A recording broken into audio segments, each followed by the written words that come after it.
Hi, everyone. So I'm Christina from Manning. Thank you for joining us. We have Courtney. We are joined by both of our co authors. We have Barbara. We have Laura. Welcome to you both. Thank you for being with us today. And of course, today we're exploring the book, Interview Speak. So I just wanted to quickly say that I think this book couldn't have come at a better time. Job interviews today look very different than they did even a few years ago. Candidates face new challenges. There are virtual interviews, there are AI driven assessments, there's an increased focus on authenticity and communication skills that I think go beyond just answering questions. Interview speak, I think, is timely because it gives people not just scripts, but really kind of the tools to show up, I think, as their best selves in a high stakes setting. And that's why I'm so excited for this conversation today. So perhaps we can just kind of get started at the beginning with the book itself. One of the questions that we had received was, what did you kind of wrestle with most while you were writing this book? And how did you resolve it? Barbara and I came up with this idea, a while ago. And when I said to Barbara, I think there's a book here because we had been talking about it, she said, no, we're not going to write a book. And so I bugged her for a while. And she finally said, okay, we'll write a book about it. But one of the things we really struggled with was how much information to include. And so initially, Barbara put together sort of the meat of the book, like the translations, because our real focus was on when an interviewer says this, what do they really mean? Because unless you know that, you can't have a good interview. So Barbara put together sort of the meat of the book, and I said, yeah, that's great, but that's way too short. That's not enough. And so we struggle with, okay, so what do we add to make sure that it gives the most value for people? And so we ended up adding examples. Then we ended up adding information on mistakes and interview stages and how to deal with different kinds of interviews. So we added all that stuff. And then we had an amazing editor at Manning, and she helped us add cartoons, which we had not thought about cartoons, and sentence diagrams, which again, we thought, okay, this will help readers understand. And then we were super delighted when we got an early review from Manning. So Manning did an early review. And by the way, if anybody is on this call and was part of that early review, thank you. We got just great information. And one of the things they said was, we like it, but we want bad examples because we kept giving good examples. And that's how Clueless Clark was born, because we initially didn't have Clueless Clark in there. So we thought we want bad examples, but we want it to be sort of fun because job hunting isn't fun. This is not a fun topic, but we wanted to make it a little bit more enjoyable and easy to read. So those are sort of all the things we struggled with. Was there a moment in writing where you thought, we're on to something bigger than just job interviews? Yes, but not initially. I mean, initially, it really was only about the interview. But as we continued writing and adding more of those sections, like Laura just mentioned, we thought this is sort of a confidence builder, really, helping people feel confident in what they've done and who they are and showing up authentically in an interview. And just feeling better about what they've accomplished and their own career trajectory. The book wasn't intended to be, here's your manual on how to improve your confidence in your career, but we are hoping and we believe, based on what we've heard from readers, that that's sort of a byproduct of this, which we couldn't be happier about. And if I could add, to me, especially now, Yeah. I feel like we're helping people with their lives. That I'm talking to people that have been out of work for a little while and they're totally stressed or, really don't like their jobs but feel like they're stuck. And so I feel that by like opening up the curtain and giving information to people, we're helping people, we're helping their families. And to me, that just it's wonderful because if there's any way that we can help more people, we want to do that. So it means a lot to me that we're getting this information out now. And speaking of confidence, right? And perhaps some of these listeners, their confidence might be at an all-time low. I'm sure that, maybe you haven't had a perfect trajectory yourselves. How did your own interview failures or perhaps missteps kind of shape the voice of this book? I want to tell mine first because early on in my career, yeah, I messed up plenty of times. I can't believe some of the things that I did. And so obviously those mistakes help me now because I'm thinking, if I had had this book back then, life would be so much different. Anyways, I'll tell you about one time. One of the common questions that we talk about in the book, of course, is tell me about yourself. And so I remember one time I didn't know how to answer that question. I remember starting off with, well, I grew up in New York. Now, no, no interviewer wants to hear that because, as we sort of say in the book, they're starting to put together, their shopping list because 'cause they're like, "Oh, this one's gonna be a long one." And I'm sure I did not take 10 minutes, but, I talked about I grew up in New York, and I went to school here, and I did this, and I just talked about stuff, that was easily accessible on my resume, and obviously, I did not get the job because I just sort of rambled.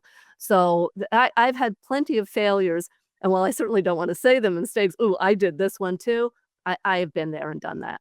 And I had an experience where I showed up for the interview after being told, "Barbara, you have to be ready. This company is known for their behavioral interviews. Have your stories and examples ready." So I showed up, I was ready, and guess what? They hardly asked me any questions. They were up on the whiteboard drawing the new organization and how this department fit in and all this. And I just walked away going, "They didn't even get to know me." And that I thought of that when we wrote the chapter about different interviewers and how you have to be ready for anything. And I think the hardest interviewers are sometimes the least experienced and the most experienced. Absolutely, our own experiences help us think about what kinds of things to include in the book, especially when it came to adding things beyond the translations and how to answer specific questions. Perhaps we can kind of zoom out a little bit from here and kind of take a look at the bigger communication skills, I suppose, that are shaping interviews. One question that we had received was, what's the single most kind of underrated skill in interviews that might not be obvious to most people? So I want to answer this. This is really interesting because this actually came up in LinkedIn like yesterday, and there was a post about this, and I was posting on it. And so we think we have to work on different skills, but to me, one of the biggest things that people don't realize is they need to show up as motivated and interested in this job, no matter what your skills are. And it's obvious to you. I mean, obviously, I'm interested in this job. Otherwise, I would not be here for the interview. But what interviewers are looking for are 3 things. Interviewers are looking for, can you do the job? And that's sort of like the basic skills, and you can see on my resume, I can do the job. But interviewers need to know, are you excited? Are you interested? Are you motivated? Because they wanna know, if I hire you, you're not gonna quit in 6 months. Or if I hire you, you're not gonna get bored and make my life miserable. So that motivation, that interest is so important. And the third thing they wanna know is, will you fit in with the culture? And so you need to do that. But I think selling your interest and selling your motivation is key. And if people remember, one of our insider stories is somebody who was in an interview, and this was true, and he was asked, "Why do you want this job?" And he said, "Why not?" And it was a very sort of sarcastic thing, and obviously he did not get the job. So learn the skill of selling yourself and the skill of really selling your motivation. That's what I would say. As you were saying that, talking up your interests, literally, I'm reminded of someone who once said, I put bird watching as a hobby on my resume, and that got me the interview, and it actually ended up getting me the job because, the interviewee was, also a bird watcher, and the interviewer was the bird watcher. So, there was some commonality, right? And Something similar happened to me. This cat picture on my wall got me a job because the interviewer saw the cat picture and thought it was the cutest thing. And she's like, once I saw that, I was like, oh, I gotta hire her. What a wonderful story. And it's funny because we get questions about, how should our background look and stuff like that. And that's a great example of, again, making that connection with the interviewer. So they like you, so they're interested in you and they want to keep talking to you. That's wonderful. I had a VP of marketing once tell me that the first thing he looked at on the resume is the bottom because he wanted to see what makes this person unique. What are their interests and hobbies? I mean, that's not going to get you hired, but it might get you in the door. If you don't qualify, you're still not going to get hired. But especially now, it's just so important to stand out and be unique and show your true self. I love that. Let's talk about kind of the global workforce here. How do you see cultural differences kind of shaping interview expectations? What's the best way for someone to adapt without kind of losing their own authenticity? I do global training. I have trained on cultural differences. I've trained all over the world. I've worked with a lot of different people with differences. And one of the key things, first of all, what you need to do is you need to pay attention to communication and nonverbal cues from the interviewer, knowing everybody is different. And again, sort of what Barbara was saying is you never know the interview you're going to get. You never know what their culture is going to be. You never know what their background is going to be. But what you wanna do is sort of see where they are. And so, if I get let's say on an interview call and the person is kind of quiet and, just, a little soft spoken, I'm not gonna come in like this. I'm gonna take my authentic self. I'm still gonna be, excited, but I'm gonna take it down a little bit of a notch. And maybe that's the person's personal communication style, or maybe they're from a culture where they're just a little quieter. And so I'm gonna be just a little bit quieter, and then maybe when I get on the next interview, maybe with a person who's gonna be my manager, maybe they, have a little more of an excitable, cultural style, and I'm gonna be maybe a little more excited. So it's really all about seeing who the person is and not making judgments or guesses, but just actually being there and just making some small adjustments. And one thing that comes up sometimes is, well, some cultures think that you shouldn't promote yourself, some cultures think you should promote yourself. And so you always want to balance that sort of self-promotion because you got to talk about what you're doing with humility that I'm a human being and I can learn and I can grow in this position. So again, those are things that you're going to sort of take a look at, but you have to be really aware of this stuff when you're in an interview. And don't try and be someone you're not. Absolutely. And speaking of authenticity, I think many people struggle with it, especially in the small talk phase, right? And so this other question that we got was, if someone is truly just kind of bad at doing small talk, what's your advice for flipping that weakness and really making it a strength? Well, again, you can't try and be someone you're not because that's gonna fail. But when I think about small talk, I think it's talking about nothing, and that doesn't happen in interviews. So, you can have your questions ready at the beginning to try and get to know them or even ask a question like, "How's your day going so far?"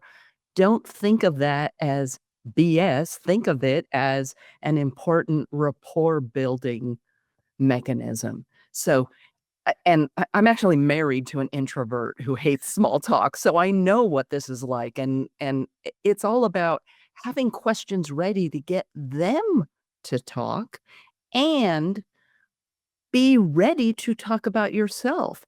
And it's not self-aggrandizing and, being arrogant about yourself and saying that you're the greatest thing in the world. It's being proud of what you've accomplished and being happy to talk about it. So I would redefine that, instead of small talk, call it rapport building. In building rapport, I think that oftentimes people will come into interviews trying to be perfectly polished and really rehearsed. In rehearsing those perfect answers, I mean, what's the danger in sounding too polished? Well, let me just say, there's no such thing as a perfect answer. Let's get that clear. And again, I feel like I'm a broken record. It's all about being real and being authentic. So, yes, you've got to have your stories ready. And in the book, we show how to prepare, how to dissect a job description. So, you've got your examples ready. And an example might fit a variety of interview questions. So, you can kind of customize your story to fit the question. But if you're too polished, too rehearsed, they're not going to trust you. They're probably not gonna end up hiring you because how can you hire someone that you don't trust? Interviewers want to get to know the real you.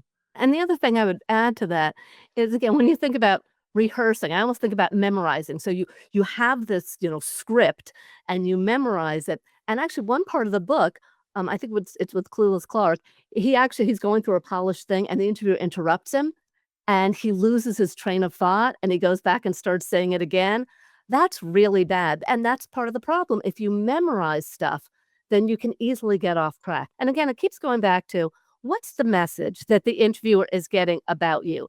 Is it, oh, this person needs to memorize stuff, or, oh, this person can answer some questions for me? So it's important to be prepared, but don't try and rehearse perfect answers.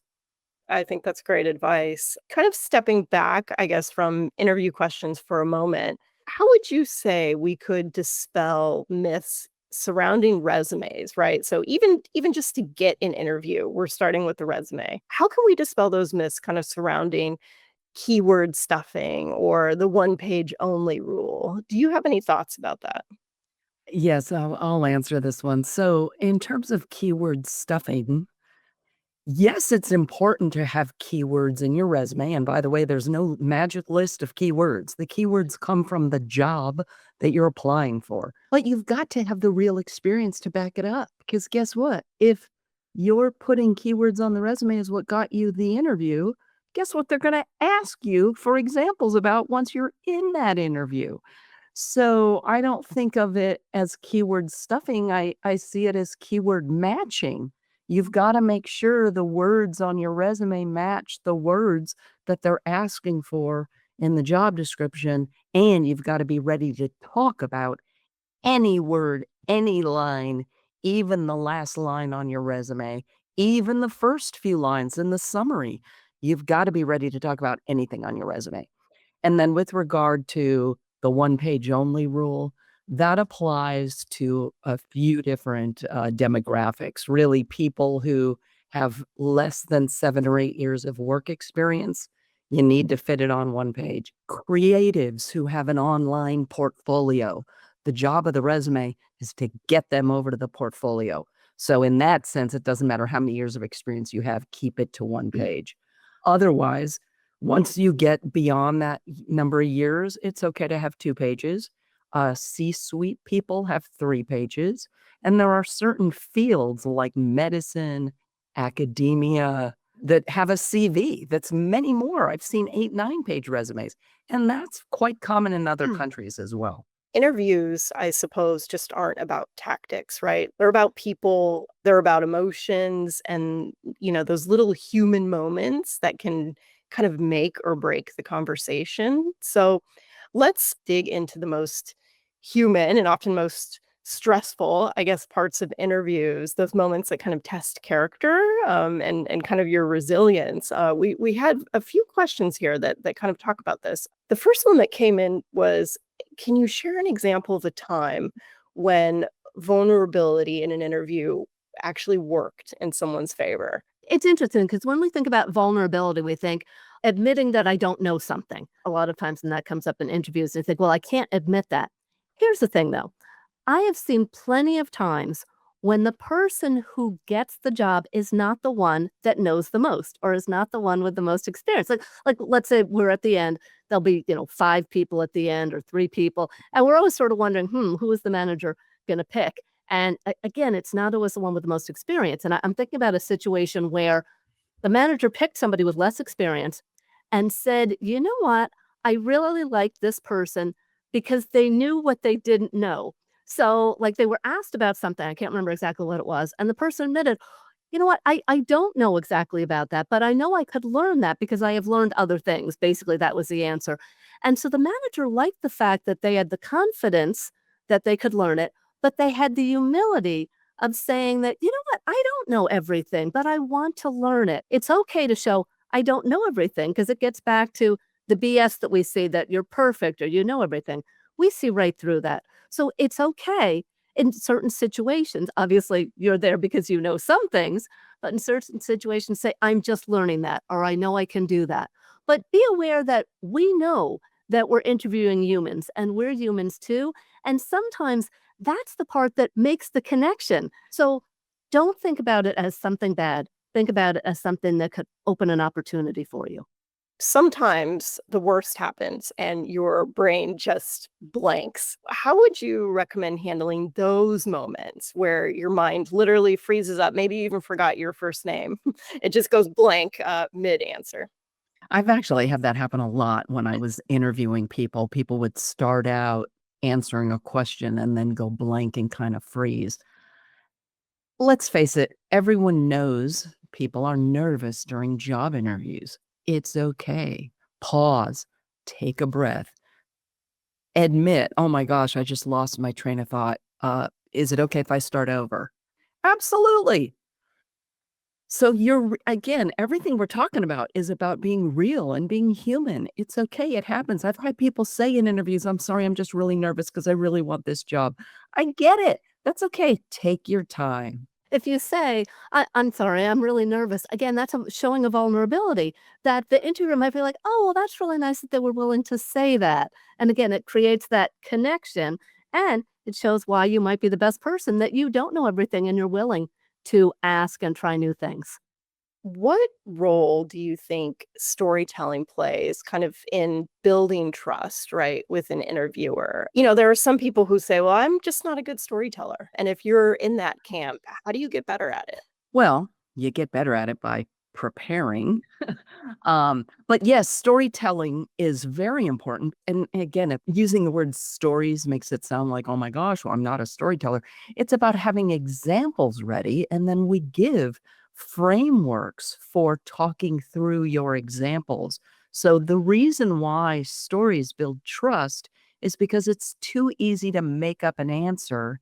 Here's how I would handle this, or here's how I typically handle that. Interviewers want to know, how have you actually handled that in the past? In fact, even if they ask you, how would you handle this? Your answer will have more impact if you say, you know what, I just had that happen last week. Let me tell you about that. So, talking about real situations with real problems, real actions you've taken, and real results and impact will always carry more weight than just kind of blue sky hypotheticals or generalities. That's why stories build trust. And how to get better at it: prepare your stories. Again, in the book, we talk about dissecting a job description. You can have examples ready and you can practice talking through them in one of the frameworks we offer in the book so that you get more comfortable and it starts to feel more natural. We know that interviews aren't just about what we say, right? I think that a lot of times nonverbal communication matters too. And so one question we got here was, what's the most surprising nonverbal cue that interviewers really notice, would you say? I don't know if it's surprising, but I think the most important one that is noticed is eye contact. Mm. And again, I know that could also be a cultural thing, but in the US, eye contact is important. People assume that if you're not making eye contact with me as an interviewer, you must be hiding something. So that's very important. And then in virtual interviews, the other thing I'll say is your hand gestures and your facial expressions are more obvious because they're only looking at, the one screen instead of seeing you in real life. Has there ever been, something an interviewer said that, maybe during the interview process just made you realize, I don't think I'm gonna get this job? All right, I will tell another bad story. Again, I've had some bad interviews early in my career. So, I remember one time that I was in an interview, and so I gave, succinct answers. I gave short answers because I thought, my answers were clear. And I remember the interviewer saying, "Anything else?" And I was like, "Nope." And then, she asked me the next question, and then I gave my nice succinct answer, and she said, "Anything else?" And I'm like, "Nope." And, I'm like, "No, I nailed it." And then, then we went on and she did it again. And like, oh, the third time I was like, "Oh yeah, I probably should have had a longer story." But the point is, in our book, we give certain time, like we say, this should be a minute or this should be 2 minutes because you shouldn't go on. That's in most cases. This interviewer wanted more information, and she basically was saying, "I'm gonna give you another chance. Tell me some more information about it." And I was so focused on, "Yep, I gave the right answer," that I did not hear that. And instead, I was worried that I don't wanna ramble, I don't wanna go on too long. But again, you never know what the interviewer wants or who they are until you are sitting in front of them. And so what I should have done, now knowing this, is I should have, when I heard the first anything else, I should have said, yes, let me tell you a story about how I just recently did that. And I would have given a great example. And then I would have said, and do you have any other questions about that? And then would have seen, does she want more information? So, yeah, I definitely did not get that job, but I did have a learning experience there. And then I was always really aware of how the interviewer looked, what their questions were, and especially if they asked, do you want, can you give me some more information about that? Yeah, I think people are so worried about having their answers be too long that they forget having an answer be too short is just as problematic. Because if the interviewer isn't really getting a sense of what you did and why it mattered, why would they hire you? I think that's a really good point. Here's a question that I think a lot of people fear. For many candidates, I think what they fear most is having to explain why they left their last job, especially if it, maybe wasn't the best exit, right?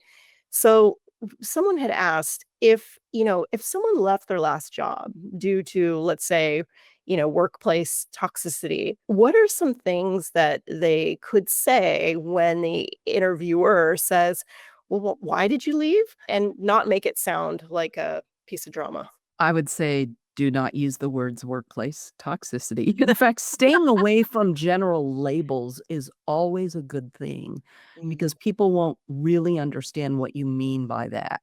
So, when you're saying why you left your last job or why you're looking to leave your current job, that's a case where you can use what we refer to in the book as the negative sandwich. So, you could start by say something positive about the company or the team or the department. They're a great company, they have great products, but here's what didn't work for me, and use specifics. Don't make it about personalities. Make it concrete. Here are the kinds of things that that job entailed that wasn't a match for me. That's how you get into the negative, and then you go back to the positive. So now what I'm looking for is this. So again, it's not that they're bad. It's here's what didn't work for me. When you're the only, let's say, woman or perhaps minority, and we're thinking here specifically for a technical team or a technical interview, even in a panel, right? What do you recommend that someone like that does? So I was typically the only woman in the room because I worked for global tech companies. And so my first advice is recognize that you're there for a reason and don't focus on the fact, oh my gosh, there are 7 of us. I am the only woman here or whatever it is.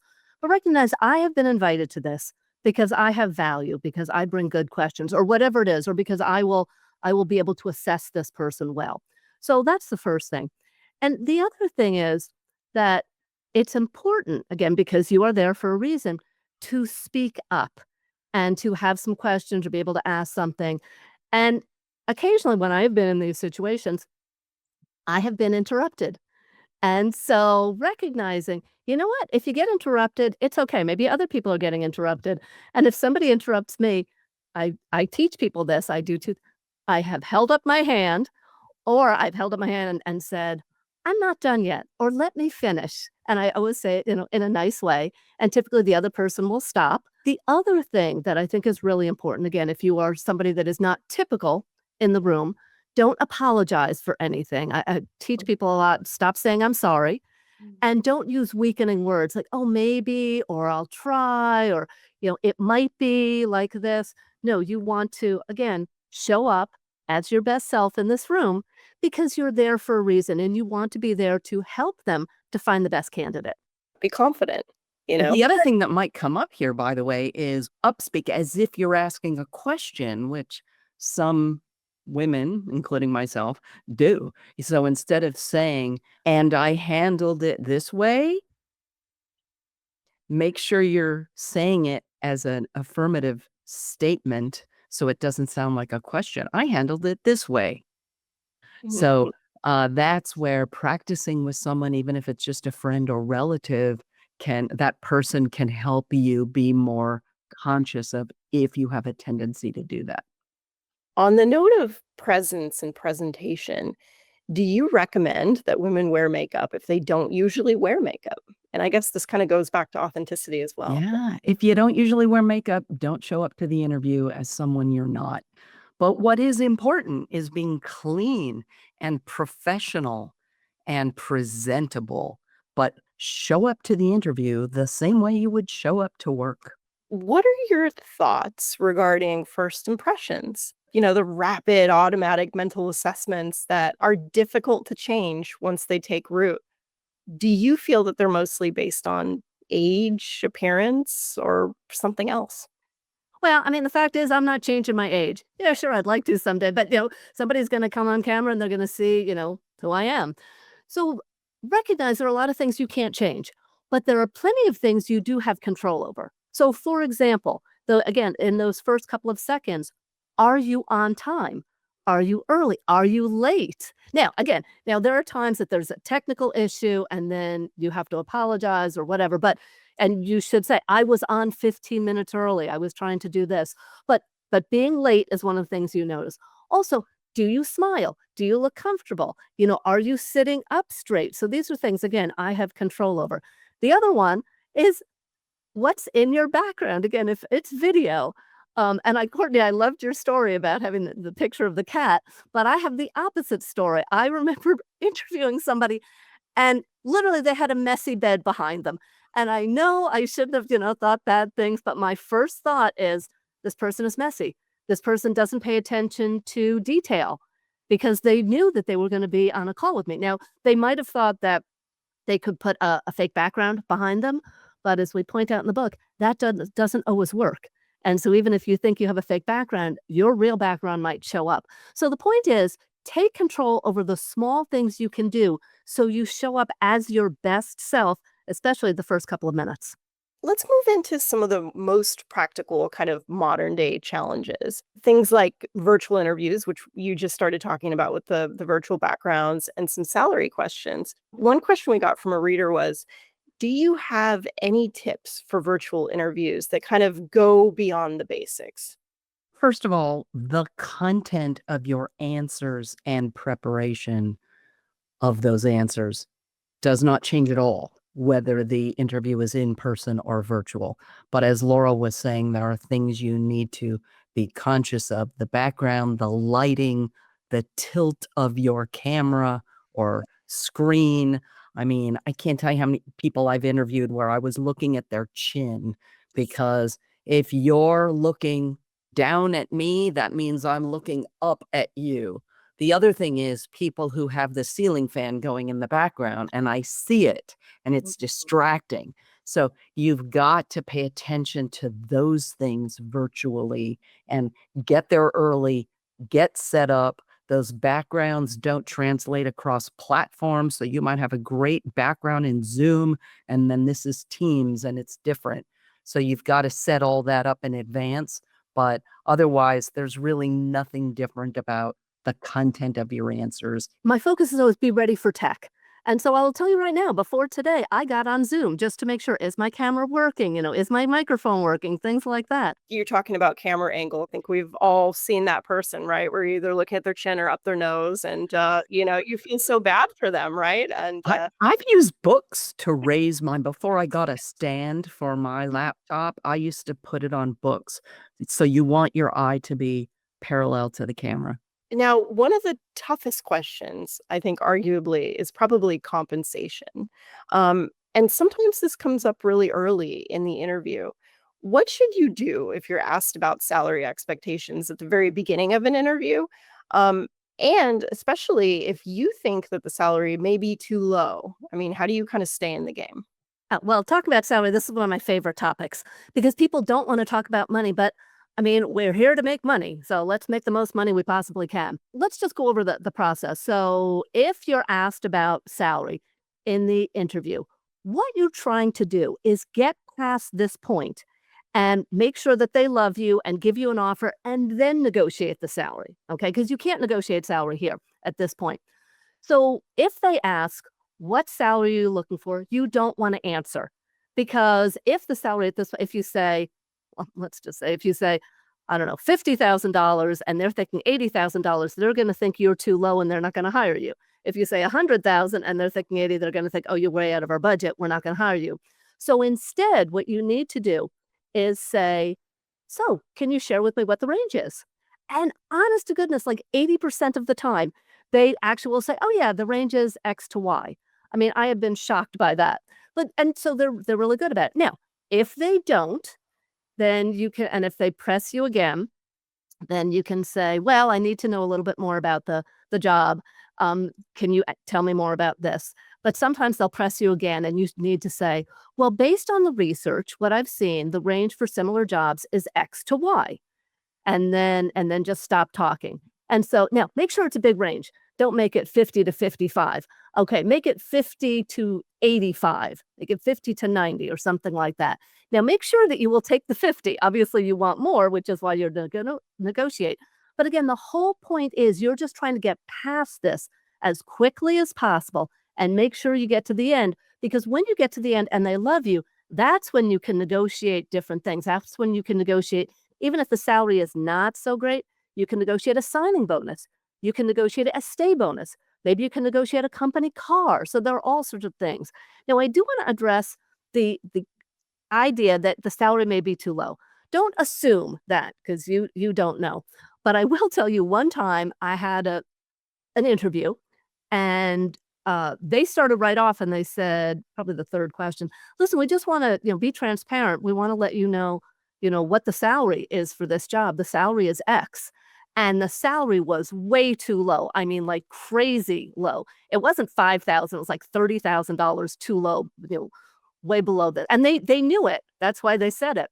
And so my response, and your response should be, if they get way, way too low, is, I'm a little surprised. Based on the research that I have done for similar positions, other similar positions are in the X to Y range.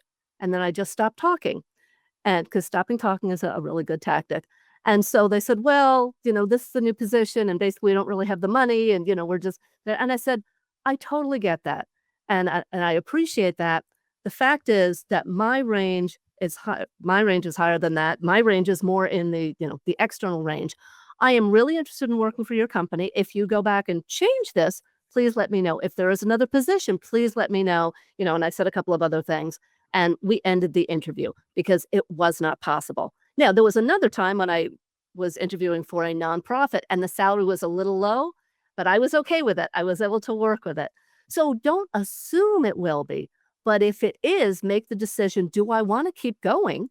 And really figure out, okay, can I negotiate this at the end? Or occasionally, like I did, just say, thank you very much. You know what? That's way out. I appreciate it anyway. And it's sort of a judgment call, because if you're in the ballpark, as Laura said, you want to get the conversation back to what do they need and how can you help with those needs? But if it's in another state, that's how far from the ballpark you are. It might make sense to just, say so and allow them to continue to talk to people who are willing to take that kind of pay. And by the way, once they start talking to those people, they might realize in order to get what they really need, they need to pay more. And they'll remember that you were real and honest with them. The other thing I want to mention, because I think this is really important, what Laura said at the beginning about getting the range out of them, your tone is extremely important, because I've had people turn this into sort of a tit for tat. In fact, some of the books say, don't ever be the first person to reveal salary. You've got to get it out of them. But if it feels that way, you're going to annoy the interviewer. Never a good idea.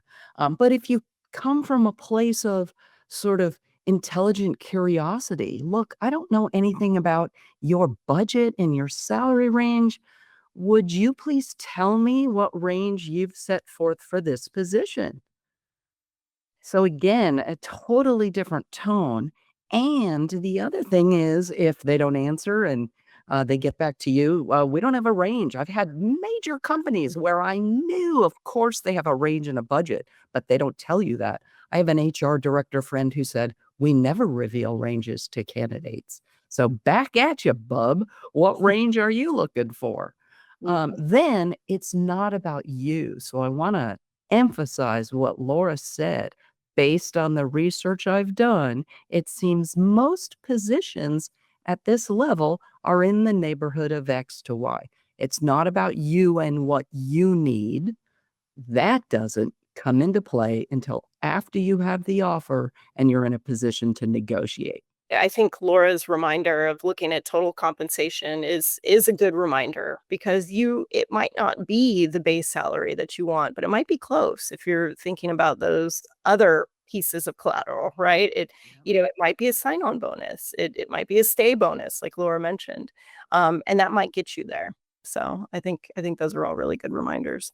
Taking kind of another step back, I know interviews don't exist in a vacuum. Certainly, they're changing with technology, they're changing with culture, they're even changing with workplace ethics. So, one of the questions we got was, how do you see interviews evolving with AI and automated assessments that are, we're seeing them thrown into the mix? It's funny, I've seen the whole job market evolve through the decades. Boy, that makes me sound old. But, now employers are struggling to keep up with the sheer volume of resumes they get.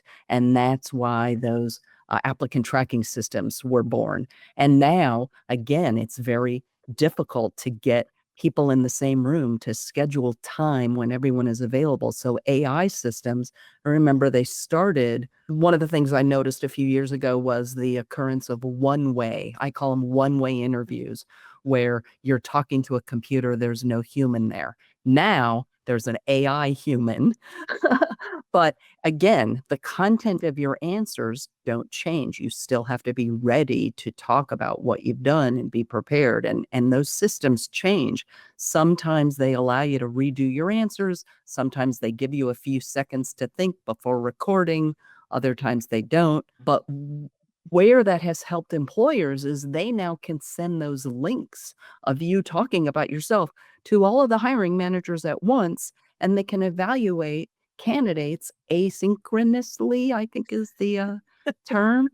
And then the other place where AI has become common is in evaluating those videos, but they're evaluating some things that are very interesting that humans might struggle to evaluate, like, counting up how many times you say or ah, evaluating facial expressions, eye contact, things like that. And AI might be evaluating the content of your answers. But remember, somebody had to program that. Somebody, the talent acquisition person or the hiring manager, had to say, listen for these words, which are not unlike what we talked about earlier, keywords in the resume. So again, if you qualify for the job and you have your stories ready, and you can practice talking in the mirror so you get comfortable talking about yourself when there isn't a human on the other side,